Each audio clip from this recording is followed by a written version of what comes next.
ਪਿਆਰੇ ਵਿਦਿਆਰਥੀਓ, ਅੱਜ ਅਸੀਂ 11ਵੀਂ ਜਮਾਤ ਦੀ ਪਾਠ ਪੁਸਤਕ ਵਾਰਤਕ ਰਿਸ਼ਮਾਂ ਦੇ ਪਹਿਲੇ ਪਾਠ ਕੀਰਤ ਤੇ ਮਿੱਠਾ ਬੋਲਣਾ ਨੂੰ ਪੜ੍ਹਨ ਜਾ ਰਹੇ ਹਾਂ, ਜੋ ਕਿ ਪ੍ਰੋਫੈਸਰ ਪੂਰਨ ਸਿੰਘ ਦੁਆਰਾ ਲਿਖਿਆ ਹੋਇਆ ਹੈ। ਕੀਰਤ ਕਰਨ ਤੋਂ ਭਾਵ ਹੈ ਕਿ ਇਸ ਕੁਦਰਤ ਵਿੱਚ ਵਿਦਮਾਨ ਹਰ ਛੋਟੀ ਤੋਂ ਛੋਟੀ ਚੀਜ਼ ਦੀ ਵਡਿਆਈ ਕਰਨੀ, ਪ੍ਰਸ਼ੰਸਾ ਕਰਨੀ। ਅਤੇ ਦੂਸਰਾ ਗੁਣ ਜੋ ਉਹਨਾਂ ਨੇ ਧਾਰਨ ਕਰਨ ਦੀ ਪ੍ਰੇਰਨਾ ਦਿੱਤੀ ਹੈ ਉਹ ਹੈ ਮਿੱਠਾ ਬੋਲਣਾ। ਕੀਰਤ ਕਰਨਾ, ਵਡਿਆਈ ਕਰਨਾ ਅਤੇ ਮਿੱਠਾ ਬੋਲਣਾ ਸਾਰੇ ਗੁਣਾਂ ਦੀ ਜੜ ਹੈ। ਉਹ ਦੱਸਦੇ ਹਨ ਕਿ ਜਦੋਂ ਮਨੁੱਖ ਦਾ ਆਪਣਾ ਅੰਦਰ ਕਿਸੇ ਅੰਦਰਲੀ ਦੌਲਤ ਨਾਲ ਭਰਿਆ ਹੁੰਦਾ ਹੈ ਤਾਂ ਗਰਮੀਆਂ ਨੂੰ ਉਹਦੀ ਠੰਡ ਅਤੇ ਸਰਦੀਆਂ ਨੂੰ ਉਹਦਾ ਨਿੱਘ ਆਪਣੇ ਕਾਲਜੇ ਨੂੰ ਅਕਹਿ ਸੁੱਖ ਦਿੰਦਾ ਹੈ। ਉਹ ਇਨਸਾਨ ਕਦੇ ਵੀ ਕੌੜਾ ਬੋਲ ਹੀ ਨਹੀਂ ਸਕਦਾ। ਉਹ ਤਾਂ ਕਰਤੇ ਦੀ ਕੁਦਰਤ ਨੂੰ ਵੇਖ ਕੇ ਕੇਵਲ ਇਹੀ ਕਹਿ ਸਕਦਾ ਹੈ, ਵਾਹ, ਆਹਾ, ਕਿਹਾ ਸੋਹਣਾ। ਇਹੋ ਜਿਹੇ ਸ਼ਬਦ ਉਸ ਦੇ ਮੂੰਹੋਂ ਨਿਕਲਦੇ ਹਨ ਜਿਵੇਂ ਉਹ ਉਸ ਦਾ ਮੂੰਹ ਸ਼ਹਿਦ ਨਾਲ ਭਰਿਆ ਹੋਵੇ। ਕੀਰਤ ਕਰਨ, ਸਿਫਤ ਸਲਾਹ ਕਰਨ ਨਾਲ ਮਨੁੱਖ ਦੀ ਸ਼ਖਸੀਅਤ ਉੱਚੀ, ਮਿੱਠੀ ਅਤੇ ਹੋਰ ਵੀ ਡੂੰਘੀ ਹੋ ਜਾਂਦੀ ਹੈ। ਬਾਬਾ ਫਰੀਦ ਜੀ ਤਾਂ ਇੱਥੋਂ ਤੱਕ ਆਖਦੇ ਹਨ, ਜੇ ਤੂੰ ਅਕਲ ਲਤੀਫ ਕਾਲੇ ਲਿਖ ਨ ਲੇਖ, ਆਪਨੜੇ ਗਿਰੀਵਾਨ ਮੈਂ ਸਿਰ ਨੀਵਾਂ ਕਰ ਦੇਖ। ਭਾਵ ਹੈ ਇਨਸਾਨ, ਜੇ ਤੂੰ ਬਹੁਤ ਬਾਰੀਕ ਸਮਝ ਵਾਲਾ ਹੈ ਤਾਂ ਤੂੰ ਦੂਸਰਿਆਂ ਦੇ ਔਗਣ ਨਾ ਵੇਖ, ਸਗੋਂ ਆਪਣੇ ਔਗਣਾਂ 'ਤੇ ਝਾਤੀ ਮਾਰ। ਅਮਰੀਕਾ ਦਾ ਇੱਕ ਸ਼ਾਇਰ ਪੁੱਛਦਾ ਹੈ, ਦੱਸ ਵੇ ਪਿਆਰੇ ਘਾਹ ਦਿਆ ਪੱਤਿਆ, ਤੂੰ ਕੀ ਹੈ? ਤਾਂ ਉਹ ਆਪ ਵੀ ਵਿਸਮਾਤ ਦੀ ਸਥਿਤੀ 'ਚ ਪਹੁੰਚਦਾ ਹੈ ਅਤੇ ਪੜ੍ਹਨ ਵਾਲੇ ਨੂੰ ਹੈਰਾਨੀ ਵਿੱਚ ਪਾ ਦਿੰਦਾ ਹੈ। ਭਾਵੇਂ ਉਸਨੂੰ ਪਤਾ ਹੈ ਕਿ ਘਾਹ ਦੀ ਛੋਟੀ ਜਿਹੀ ਪੱਤੀ ਕੀ ਹੈ।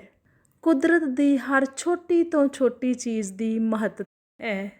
ਫਕੀਰ ਕਵੀ ਸ਼ਮਸ ਤਬਰੇਜ਼ ਇਸੇ ਤਰ੍ਹਾਂ ਹੈਰਾਨ ਕਰਨ ਵਾਲੀ ਸਥਿਤੀ ਵਿੱਚ ਹੈ ਅਤੇ ਉਹ ਹੈਰਾਨੀ ਨਾਲ ਪੁੱਛਦੇ ਹਨ ਕਿ ਸਹੇਲੀਓ, ਸਾਨੂੰ ਨਹੀਂ ਪਤਾ ਅਸੀਂ ਕੌਣ ਹਾਂ, ਮਨੁੱਖ ਹਾਂ ਕਿ ਦੇਵਤੇ, ਪਰੀ ਹਾਂ, ਪੱਥਰ ਹਾਂ ਜਾਂ ਫਿਰ ਕੁਝ ਵੀ ਨਹੀਂ। ਉਹ ਮੁੜ ਆਖਦਾ ਹੈ, ਹਾਏ, ਮੈਨੂੰ ਇਹ ਪਤਾ ਹੀ ਨਹੀਂ ਲੱਗਾ ਕਿ ਮੈਂ ਕੀ ਪੜ੍ਹਾਂ ਅਤੇ ਕਿੱਥੋਂ ਤੱਕ ਪੜ੍ਹਾਂ, ਕੀ ਕੁਝ ਜਾਣਾ ਅਤੇ ਕਿੰਨਾ ਕੁਝ ਜਾਣਾ। ਜਿਸ ਨੂੰ ਮੈਂ ਹੱਦ ਸਮਝਦਾ ਹਾਂ ਉਸ ਤੋਂ ਅੱਗੇ ਹੋਰ ਵੀ ਬਹੁਤ ਕੁਝ ਹੁੰਦਾ ਹੈ। ਸਭ ਕੁਝ ਬੇਹੱਦ ਭਾਵ ਹੱਦਾਂ ਤੋਂ ਰਹਿਤ ਹੋ ਗਿਆ ਹੈ। ਇਸ ਜਾਦੂਈ ਦੁਨੀਆ ਵਿੱਚ ਮੈਂ ਮਸਤ ਹੋਇਆ ਘੁੰਮ ਰਿਹਾ ਹਾਂ। ਕੁਝ ਪ੍ਰਸ਼ਨ ਮਨੁੱਖ ਦੇ ਜ਼ਿਹਨ ਵਿੱਚ ਬਿਜਲੀ ਦੀ ਰਫ਼ਤਾਰ ਨਾਲ ਪੈਦਾ ਹੁੰਦੇ ਹਨ, ਜਿਵੇਂ ਕਦੋਂ ਬਣੀ ਦੁਨੀਆ, ਕਿਸ ਬਣਾਈ, ਕੌਣ ਹੈ, ਕੋਈ ਕਿੱਥੋਂ ਆਇਆ ਹੈ, ਕਿੱਧਰ ਜਾ ਰਿਹਾ ਹੈ। ਇਹਨਾਂ ਸਵਾਲਾਂ ਦੇ ਭਾਲ ਵਿੱਚ ਇਨਸਾਨ ਮਰ ਮੁੱਕ ਜਾਂਦਾ ਹੈ। ਇਹਨਾਂ ਸਵਾਲਾਂ ਅੱਗੇ ਦੁਨੀਆ ਦੀ ਅਕਲ ਇਸ ਤਰ੍ਹਾਂ ਹੈ ਜਿਵੇਂ ਅਫਰੀਕੀ ਰੇਗਿਸਤਾਨ ਵਿੱਚ ਡੁੱਬਦਾ ਐਸਾ ਬੁੱਤ ਜੋ ਅੱਧੀ ਔਰਤ ਅਤੇ ਅੱਧਾ ਮਰਦ ਮਾਨੋ ਹੈਵਾਨ ਹੈ। ਸਿਫਕਸ ਬੁੱਤ ਵਾਂਗ ਅੱਧਾ ਜਾਨਵਰ ਅਤੇ ਅੱਧਾ ਇਨਸਾਨ ਇਹੋ ਸਵਾਲ ਪੁੱਛਦਾ ਹੈ। ਭਾਵ ਜਿਵੇਂ ਇਹ ਬੁੱਤ ਕਿਸੇ ਪੱਖੋਂ ਵੀ ਪੂਰਾ ਨਹੀਂ ਕੀਤਾ ਜਾ ਸਕਦਾ, ਉਸੇ ਤਰ੍ਹਾਂ ਮਨੁੱਖੀ ਅਕਲ ਵੀ ਅਧੂਰੀ ਹੈ। ਜਦ ਮਨੁੱਖੀ ਅਕਲ ਇਹਨਾਂ ਸਵਾਲਾਂ ਦੇ ਜਵਾਬ ਨਹੀਂ ਦੇ ਸਕਦੀ ਤਾਂ ਕੁਦਰਤ ਨੂੰ ਦੇਖ ਕੇ ਹੈਰਾਨ ਹੋ ਕੇ ਉਸ ਦੀ ਗਹਿਰਾਈ ਵਿੱਚ ਉਤਰ ਜਾਂਦੀ ਹੈ ਅਤੇ ਵਾਹ ਵਾਹ ਕਰਦੀ ਹੈ।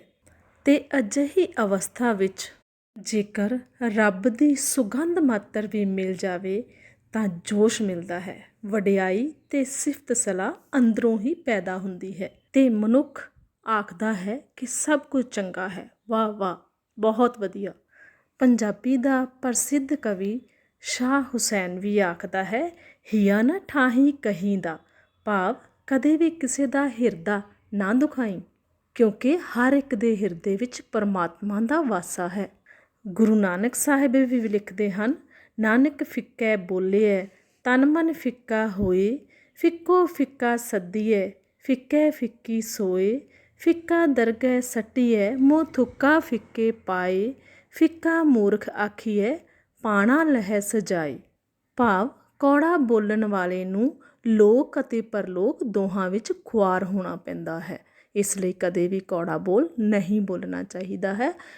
ਹਮੇਸ਼ਾ ਸਭ ਨਾਲ ਮਿੱਠਾ ਹੀ ਬੋਲਣਾ ਚਾਹੀਦਾ ਹੈ। ਫਿੱਕਾ ਬੋਲਣਾ ਉਹ ਨੁਕਤਾਚੀਨੀ ਹੈ ਜਿਹੜੀਆਂ ਵੱਡੀਆਂ ਤੋਂ ਵੱਡੀਆਂ ਚੀਜ਼ਾਂ ਨੂੰ ਵੀ ਨਿੱਕਾ ਕਰਕੇ ਦੱਸਦੀ ਹੈ। ਸਾਡਾ ਜੀਵਨ ਉਸ ਵੇਲੇ ਬਹੁਤ ਵਿਸ਼ਾਲ ਬਣ ਜਾਂਦਾ ਹੈ ਜਦੋਂ ਅਸੀਂ ਹਰੇਕ ਚੀਜ਼, ਚਾਹੇ ਉਹ ਪੱਥਰ ਹੈ, ਦਰਿਆ ਹੈ, ਚੰਨ ਹੈ, ਸੂਰਜ ਹੈ, ਮਨੁੱਖ ਹੈ ਜਾਂ ਜਾਨਵਰ, ਅਸੀਂ ਹਰੇਕ ਚੀਜ਼ ਨੂੰ ਪਿਆਰ ਅਤੇ ਸਤਿਕਾਰ ਦੀ ਨਜ਼ਰ ਨਾਲ ਵੇਖੀਏ। ਫਿੱਕੇ ਬੋਲਾਂ, ਫਿੱਕੇ ਵਿਚਾਰਾਂ ਨਾਲ ਅਤੇ ਫਿੱਕਾ ਨੁਕਤਾਚੀਨੀ ਨਾਲ ਇਨਸਾਨ ਆਪਣੇ ਆਪ ਨੂੰ ਇੰਨਾ ਛੋਟਾ ਕਰ ਲੈਂਦਾ ਹੈ ਕਿ ਉਸ ਨੂੰ ਮਰਿਆ ਹੀ ਸਮਝੋ। ਉਹ ਆਪਣੇ ਆਪ ਨੂੰ ਖਤਮ ਕਰ ਲੈਂਦਾ ਹੈ।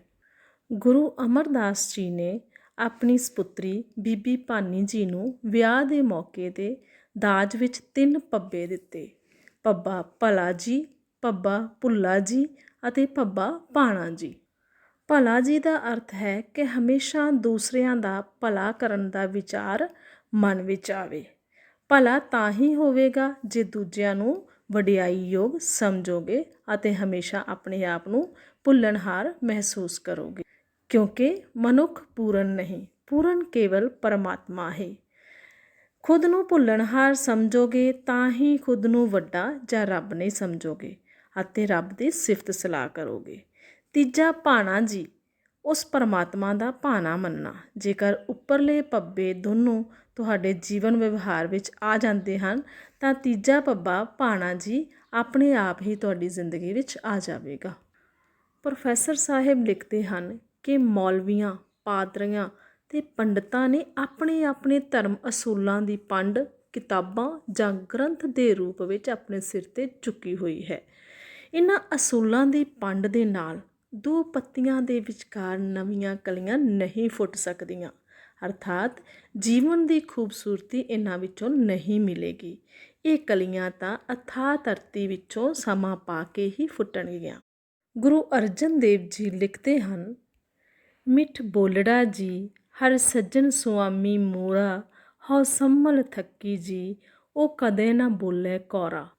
ਭਾਵ ਉਹ ਪਰਮਾਤਮਾ ਜੋ ਹੈ ਉਹ ਮੈਂ ਚੇਤੇ ਕਰ ਕਰਕੇ ਥੱਕ ਚੁੱਕੀ ਹਾਂ, ਕਦੇ ਵੀ ਉਹ ਕਿਸੇ ਨਾਲ ਕੌੜਾ ਨਹੀਂ ਬੋਲਦਾ, ਹਮੇਸ਼ਾ ਮਿੱਠਾ ਹੀ ਬੋਲਦਾ ਹੈ। ਮਾਂ ਮਾਂ ਕਹਿੰਦਿਆਂ ਬੱਚੇ ਜੀਂਦੇ ਹਨ, ਪੁੱਤਰਾਂ ਦੀਆਂ ਬਾਹਾਂ ਵਿੱਚ ਬਲ ਆਉਂਦਾ ਹੈ।